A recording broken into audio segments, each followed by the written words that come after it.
আপনারা অনেকেই কভার করেছেন, সেটাতে মূল উদ্দেশ্যই রয়েছে যে বয়স চুরিটাকে আটকাতে হবে প্রথমে। আমাদের প্রাথমিকভাবে কি হয়ে যাচ্ছে, আমরা বয়সটা চুরি করে ফেলছি। যদি তোমরা মনে করো, এবছরও একটা ঘটনা ঘটেছে কলকাতার এক ক্লাবে, তার দুটো আধার কার্ড পাওয়া গেছে। তো পরে খেলোয়াড়টি এফিডেভিট দিয়ে তার দোষ স্বীকার করেছে। তো এইটা যখন হয়েছে, মনে করো কোথাও একটা বিবেকের কাছে আমরা প্রশ্ন করিনি যে আমি একটা ভুল কাজ করছি, চুরি করছি। তো আমার তাই মনে হয় যে ফিফার সাথে এআইএফএফের প্রথম একাডেমিটা আপনারা অনেকেই কভার করেছেন, সেটাতে মূল উদ্দেশ্যই রয়েছে যে বয়স চুরিটাকে আটকাতে হবে প্রথমে। আমাদের প্রাথমিকভাবে কি হয়ে যাচ্ছে, আমরা বয়সটা চুরি করে ফেলছি। বয়স চুরি করে যখন আমি ইউথ ডেভেলপমেন্টে ফোকাস করছি, 11 বছরের ছেলেটার যে ট্রেনিং দরকার, সেই ট্রেনিংটা আমি আমার একাডেমির 14 বছরের ছেলেকে দিচ্ছি। সেই জায়গাটা পিছিয়ে পড়ছি। তো আমি বলবো যে একাডেমির থেকেও যেটা গুরুত্বপূর্ণ, সেটা হলো যে আমরা যেন বয়স চুরিটা আটকাতে পারি। সেটা সায়েন্টিফিক্যালি হতে পারে, বা হতে পারে আমি আমার বিবেকের দিক থেকে।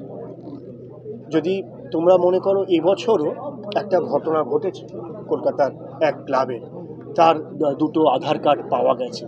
তো পরে খেলোয়াড়টি এফিডেভিট দিয়ে তার দোষ স্বীকার করেছে। তো এইটা যখন হয়েছে, মনে করো কোথাও একটা বিবেকের কাছে আমরা প্রশ্ন করিনি যে আমি একটা ভুল কাজ করছি, চুরি করছি। তো যদি আমরা সেই জায়গাটাতে আসতে পারি যে বিবেকের কাছে প্রশ্ন করে, ভাই চুরি করব না, কারণ দেশের ভবিষ্যতের ব্যাপার রয়েছে, তাহলে আমার মনে হয় একাডেমিক করার প্রথম পদক্ষেপ বা ভিত্তিটা সেখানে সফল।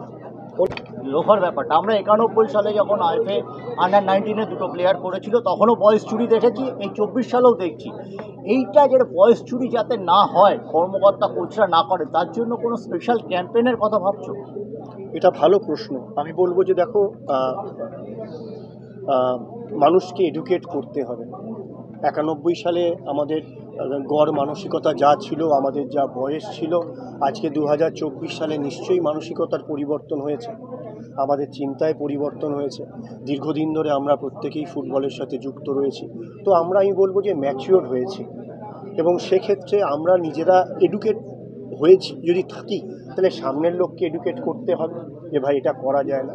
আর অন্য সায়েন্টিফিক্যালি কীভাবে এটাকে আটকানো যেতে পারে, সেটা TW3 বলে একটা মেডিকেল টেস্ট এসেছে।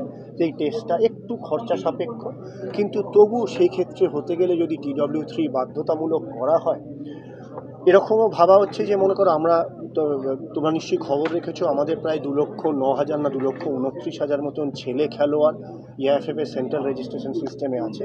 27,000-এর বেশি খেলোয়াড় মেয়েরা সেন্ট্রাল রেজিস্ট্রেশন সিস্টেমে আছে। অর্থাৎ যদি কোনো খেলোয়াড় প্রথমবার রেজিস্টার্ড হচ্ছে এবং তাকে যদি TW3-তে করে আমরা ঢোকাই, তাহলে আজীবন সে আমাদের র্যাডারে চলে এলো।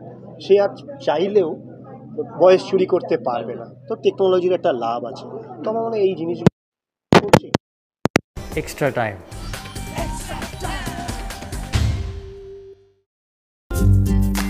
লেটেস্ট নিউজ আর এক্সক্লুসিভ ভিডিওর সঙ্গে আপডেট থাকতে এখনই সাবস্ক্রাইব করুন আমাদের ইউটিউব চ্যানেল। বেল আইকনে ক্লিক করতে ভুলবেন না যেন।